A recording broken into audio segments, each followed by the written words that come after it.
what do you think? Mary, I'm going to go to you first. What do you see happening in the big picture, philosophical picture, the cultural picture, and how do you see your election and your intention as part of that or not?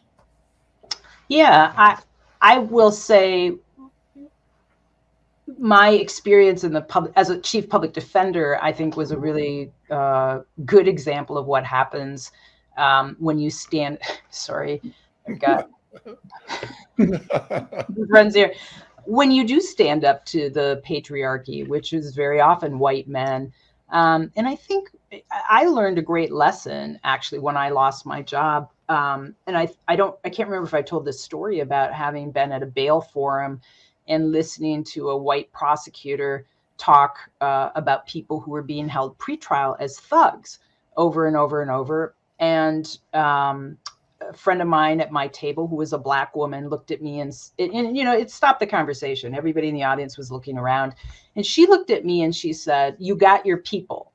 And I said, "Yes, I do," because I knew what that meant. I knew as a white woman in this space that I needed to say something or I would be complicit in what was being said.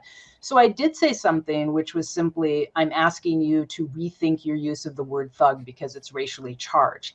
And I think what happened after that was very surprising to me. In that was used in part for me not to be reappointed as chief public defender because I was accused of calling a quote unquote justice partner a racist. But what in reflection, and why I'm bringing it up now, is that what I was thinking about when I was thinking, well, what should I say? Because there was no question I was going to say something. It was, I know this is going to be unpleasant. Never once did it cross my mind that I could lose my job or that there could be anything different than that, even though I had many, many Black friends who talked about microaggressions and larger types of racist stuff. And I knew that was something that they had to deal with many times a day. And so to see what happened to me, I think in what was a very privileged position, I'm a white woman, which is, I have that privilege as well, that standing up and saying something about the patriarchy, and I kind of got crushed in there and I lost my job because of it. And so that was very eye-opening for me. And for those who are familiar with the criminal legal system, they certainly know that's the way it's been designed. It's been designed, it came after enslavement, and it's been designed to oppress Black and brown people, and it's been very effective at doing that. And that's something that we have to speak honestly about, and we have not done that thus far. If we can't speak honestly about that, we're not going to be able to get to the solutions to try to dismantle the systemic racism that has led to the situation we're in.